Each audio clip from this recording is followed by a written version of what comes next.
Chapitre 27. Ultimatum et révélation finale. Alors que le TAF planifiait leur prochaine grande action, une rencontre inattendue avec un haut représentant de la DAO se produisit, bouleversant leur stratégie. Un soir, alors que Samira et Youssef analysaient les dernières données recueillies, ils reçurent un message crypté sur leur canal de communication sécurisé. « Nous devons parler. En personne. Il y a des choses que vous devez savoir. » Le message venait d'un certain Omar, un nom connu au sein de la DAO. « Peut-être est-ce un piège », murmura Youssef, méfiant. Samira, cependant, sentait que cette opportunité pouvait offrir des révélations cruciales. Le lendemain, ils organisèrent une rencontre secrète dans un entrepôt abandonné à la périphérie d'Alger. Omar arriva seul, les mains en l'air pour montrer qu'il n'était pas armé. Il avait l'air tendu, visiblement conscient du risque qu'il prenait en rencontrant les leaders du TAF. « Pourquoi devrions-nous te faire confiance ?» lança Samira, direct. Omar soupira, visiblement épuisé. « Je suis ici parce que j'en ai assez. Assez de la corruption, des mensonges, de ce système qui broie les gens. Vous devez comprendre que tout le monde dans la DAO n'est pas votre ennemi. Il y a des gens comme moi, coincés entre la loyauté envers le système et leur propre conscience morale. » Il raconta comment il était devenu de plus en plus désillusionné par les pratiques de la DAO et comment les actions courageuses du TAF avaient éveillé en lui une envie de changement. Les luttes internes au sein de la DAO sont réelles. Certains veulent maintenir le statu quo, mais d'autres, comme moi, voient en vous une chance de tout changer. Samira, bien que toujours méfiante, sentit la sincérité dans les paroles d'Omar. « Que veux-tu de nous alors ? Je veux aider. Je peux vous fournir des informations cruciales, des preuves que vous pouvez utiliser pour votre prochaine grande révélation. Mais vous devez comprendre, cela pourrait coûter ma vie. » Ils passèrent des heures à discuter, élaborant un plan pour utiliser les informations d'Omar de manière stratégique. Les preuves qu'il apportait étaient accablantes. Des enregistrements audio de conversations compromettantes, des documents signés prouvant les transactions financières illicites avec des intérêts étrangers, et des vidéos montrant des figures clés de la DAO en flagrant délit de corruption.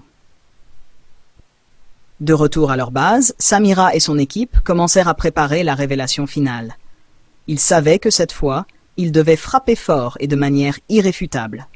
Le matériel devait être présenté de façon à ce qu'il soit impossible de le discréditer.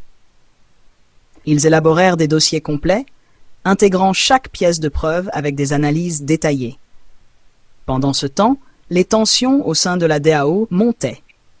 La faction conservatrice, dirigée par des figures comme Saïd Belkacem, résistait farouchement à toute forme de réforme, tandis que des modérés, inspirés par des voix comme celle d'Omar, commençaient à douter de la pérennité du système actuel.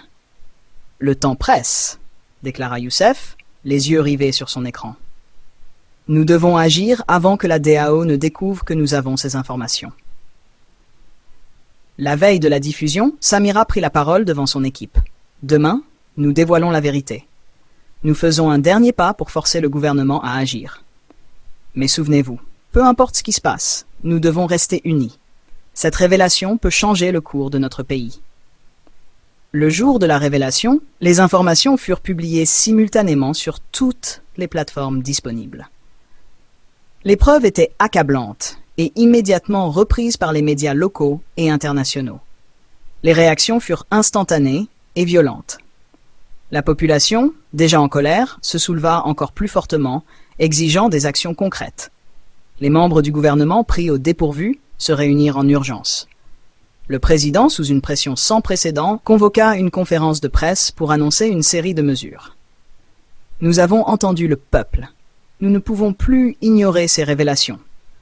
Des enquêtes indépendantes seront menées et des réformes profondes seront mises en place pour assurer la transparence et la justice. » Pour le TAF, c'était une victoire significative, mais ils savaient que leur mission n'était pas terminée.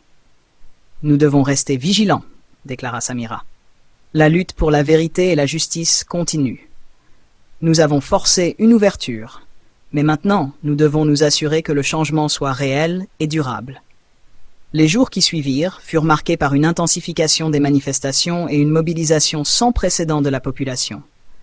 Le TAF, devenu un symbole de résistance et d'espoir, continuait de guider et d'inspirer le mouvement. Pour Omar, le choix de trahir la DAO pour une cause plus noble était risqué, mais il savait qu'il avait fait le bon choix. « Vous avez donné à notre pays une chance de renaître », dit-il à Samira lors de leur dernière rencontre. Samira sourit, reconnaissante. « C'est grâce à des gens comme toi, prêts à prendre des risques pour un avenir meilleur. Ensemble, nous pouvons faire la différence. » Le chemin vers la justice et la vérité en Algérie était encore long et semé d'embûches, mais pour la première fois depuis longtemps, l'espoir d'un changement réel et profond commençait à se faire sentir. Les porteurs de lumière, forts de leur détermination et de leur courage, étaient prêts à continuer leur combat pour une Algérie libre et juste.